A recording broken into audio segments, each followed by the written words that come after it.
যখন চলেছে তখন আমাদের সংবাদপত্রের একটা ভালো ভূমিকা ছিল আমি বলবো। কারণ এমন একটা সময়ে এসেছিল যে সারা দেশের মানুষই আবার সংবাদপত্রের উপর নির্ভরশীল হয়ে উঠেছিল। কারণ কিছুটা তথ্য পেলে পত্রিকাতেই পাওয়া যায়, এবং আমরা তো তখন দেখেছি যে ইলেকট্রনিক মিডিয়া একেবারেই কুক্ষিগত। তো সেই সময় সংবাদপত্র ছিল একমাত্র ভরসা।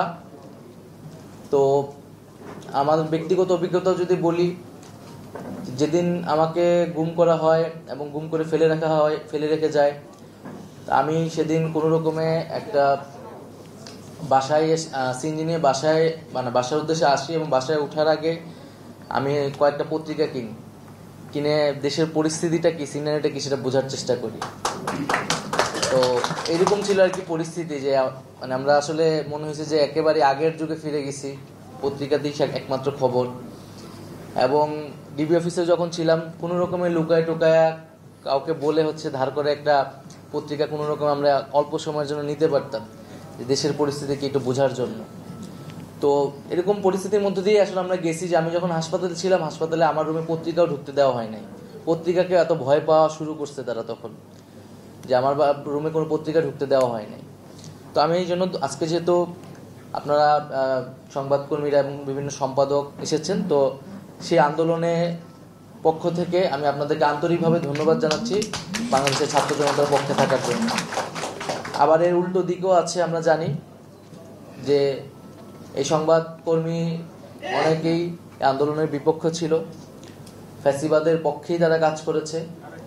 এবং আমি এর আগেও এটা স্পষ্ট করেছি যে ফ্যাসিবাদের পক্ষে যারাই কাজ করুক না কেন, এই গণহত্যায় যারাই উস্কানি দিয়ে থাকুক না কেন, তাদের বিচার হবে।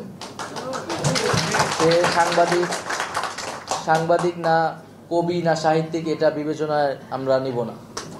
আবার একই সাথে কোনো সাংবাদিক বা যে কেউ, তার সাথে যদি ইনজাস্টিস করা হয়, তার প্রতি যদি অবিচার করা হয়, সেই বিষয়টিও আমরা দেখব। কাউকে যদি এমন মামলা দেওয়া হয় যে মামলা সে আসলে অভিযুক্ত হওয়ার কথা না, আমরা বলেছি সেই মামলাগুলো প্রত্যাহার করা হবে। যার যতটুকু অভিযোগ, সেই অভিযোগের ভিত্তিতেই তার বিরুদ্ধে ব্যবস্থা নেওয়া হবে। দ্বিতীয়ত, আমরা গণমাধ্যমের স্বাধীনতার কথা বলেছি, যে আমরা গণমাধ্যমের স্বাধীনতা নিশ্চিত করতে চাই, কিন্তু এটি কেবলই মুখের কথা নয়, আমরা এটি কাজে বাস্তবায়ন করতে চাই। তো কিভাবে কাজে বাস্তবায়ন করা যায়, এটা বাস্তবিক করা যায়, সেটার জন্য নীতিমালা প্রয়োজন। এবং এই নীতিমালার জন্য আপনারাও যেটা বললেন, যে একটা কমিশন গঠন প্রয়োজন খুব দ্রুত সময়ের মধ্যেই। আমি আশা করি যে আগামী সপ্তাহেই হয়তো গণমাধ্যম সংস্কার কমিশনের ঘোষণাটি দিতে পারবো আমি। আমাদের প্রধান উপদেষ্টা ডক্টর মোহাম্মদ ইউনূস, উনি জাতিসংঘ থেকে দেশে আসলেই হয়তো এই ঘোষণাটি আসবে। আমি কথা বাড়াবো না, আমি জাস্ট আরেকটি বিষয় আপনাদেরকে বলবো।